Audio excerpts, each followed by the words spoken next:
Sarah Jane has gone. Can you believe that for a second? I loved her. I loved her.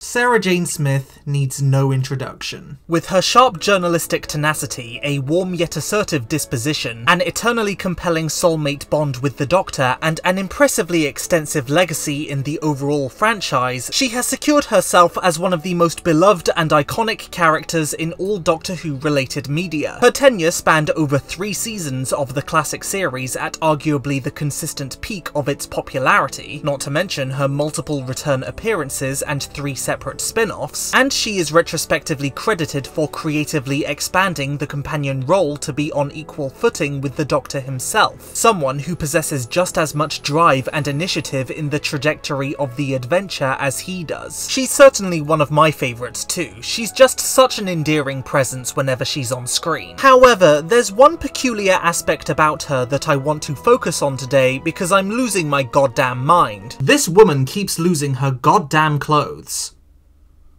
No, not like that. Get your head out of the gutter. Don't get me wrong, I'm not here to criticise Miss Smith's couture. As a matter of fact, here I am at Bedford Charity Con with the leather jacket she wore in school reunion. Chic stuff. Sarah was undeniably a prolific fashion icon of the Whoniverse, and so flawless she was at serving these looks that I'm convinced Homegirl knew she'd look good in anything, and thus had no personal attachment to any of these garments. Hence why they kept getting carelessly lost on her travels through time and space. So please tolerate my buffoonery as I take you through the many lost clothes of Sarah Jane Smith.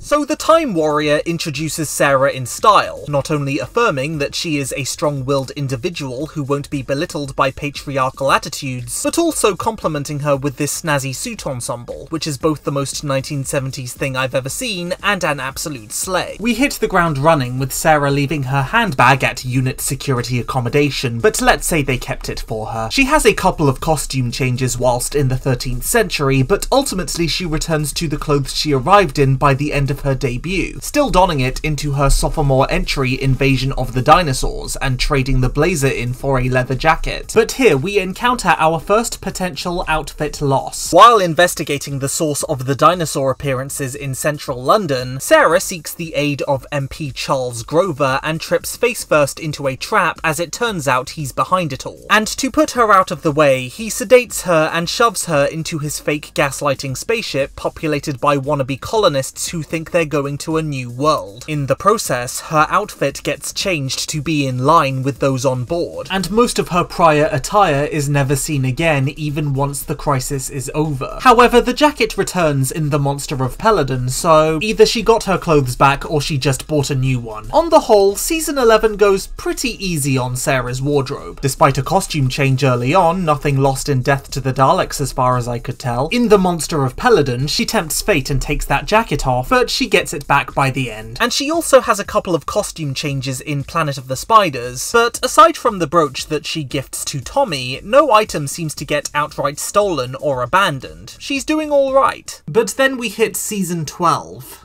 Sarah already has a few incidental outfit changes in Robot, strut the runway girl, but a couple of articles do get casually discarded along the way. When investigating Think Tank, she dresses for the occasion in this striking yet formal finery that looks like something a royal family member would wear, but our item of interest here is that fancy hat, as when she goes snooping around and encounters the K1 robot for the first time, she removes it and a few minutes later leaves the premises without it. Kinda wild, considering she'd also removed a glove to investigate an oil puddle, but still kept a hold of it even upon returning to the unit lab, yet she forgot her hat. In fairness, I like to think that due to the vicious coldness between her and Hilda Winters, Sarah just found it too awkward to come back for the item she'd forgotten. Regardless, she changes into more casual garb with this cardigan for a bit, before transitioning to a floral dress when infiltrating the Scientific Reform Society's rally, yet she still brings that cardigan as well as a straw handbag along, which end up getting knocked off a table by the K1 robot and are promptly never seen again. Sarah once more reaching the end of a story having seemingly never got her possessions back. Did Unit not retrieve them when they secured the place? Guess not. Still, she wears that floral dress into the next story, The Ark in Space, and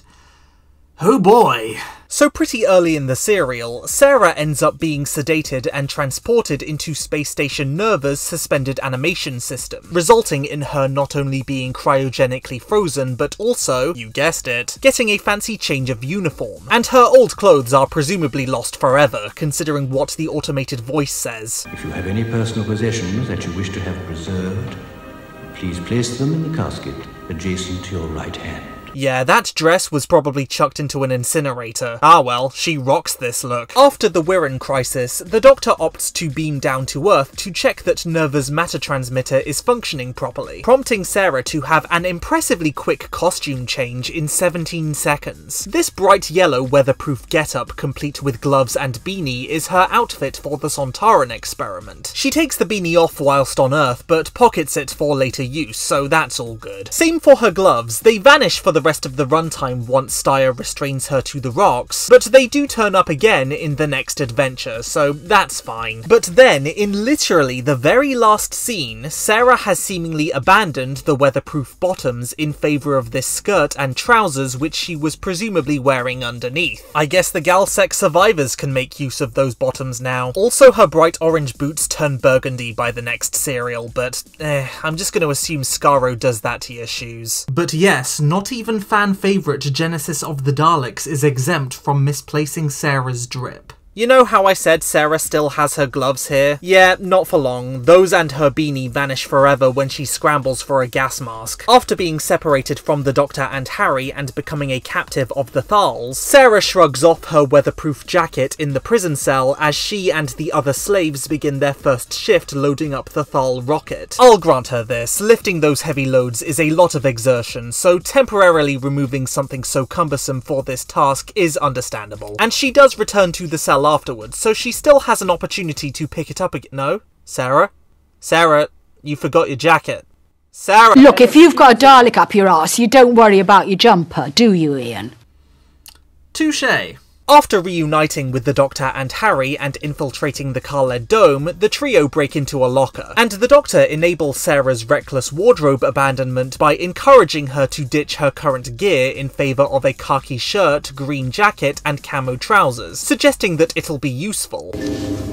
I guess I see where he's coming from. It'll help her camouflage with all the nothing there is to camouflage against, or blend in with all the no one wearing anything similar. Either way, this is the look she sports for the rest of the serial and into Revenge of the Cybermen, the latter being the one installment this season where none of Sarah's attire goes missing, which is good because this outfit is so dope it'd be a crime if she lost any of it. Then we enter season 13, and for a brief moment it seems like Sarah's reined in her clothing chucking tendencies. She removes her jacket a few times in terror of the Zygons, but ultimately it's still in her possession by the end, and as far as I can tell, she makes it through Planet of Evil with 100% of her drip intact. For Pyramids of Mars, we don't see the jewellery or lace again after her first scene, but she seems to leave them on the TARDIS console, so they don't actually go missing. Which is good, they belong to Victoria. She's not about to start losing other people's garb too. But then comes the android invasion, where Sarah manages to lose something in record time. You see this hat she's wearing? Well, Sarah and the Doctor have barely been in fake Devsham for 3 minutes before she stumbles over a cliff, her hat assumedly plummeting to the bottom, never to be seen again. Hell, Sarah losing a wearable actually serves as a plot point in this one. At one point she lends the Doctor her scarf so he can create a distraction, which is very handy as when she's captured by the Kralls and an android copy is made of her, they erroneously give said android a scarf, which the Doctor immediately picks up on. I knew at once.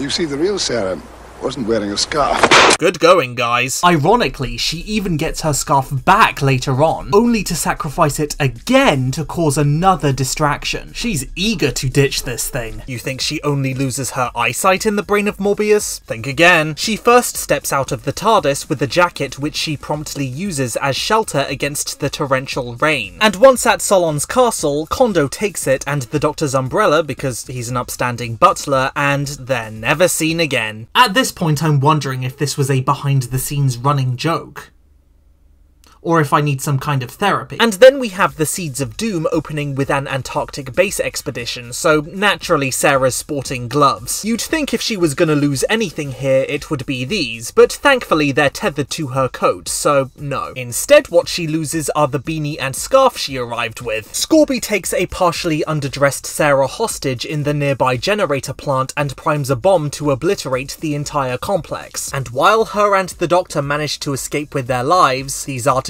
aren't so lucky, being consumed by the inferno of an exploding building. And this isn't even the only time that happens in this adventure. Once the pair of them return to England and snoop around Harrison Chase's estate, Sarah gets captured and Chase orders Scorby to remove her coat so she can be the guinea pig for the crinoid infection. The Doctor rescues her, but Sarah doesn't get her coat back, meaning it gets incinerated once the aircraft open fire at the crinoid mounting Chase's estate. At this rate, you could probably share all these lost clothes between like 4 people. That said, despite a couple of makeovers in the Mask of Mandragora, Sarah not only returns to the attire she arrived in, but she even gains an additional garment by the end, now sporting this floofy thing. Which leaves us with the Hand of Fear. I'm sure y'all may be certain that Sarah doesn't lose anything in her final story as a companion. She comes in with that Andy Pandy getup and she leaves at the end still wearing it. And yeah, mostly. You see, at the start, Sarah was also wearing a bandana and a small handbag, but after getting caught in the quarry explosion, Sarah promptly gets taken to hospital and is redressed accordingly. But with Eldrad possessing her and soon deciding to go for walkies, she puts the Andy Pandy garb back on, but without the bandana or bag. Even in her last story, this just keeps happening to her. I'm going to pack my goodies and I'm going home. I'm surprised she still has goodies to pack at this rate. Well, either way, this brings Sarah's outfit ousting shenanigans to an end.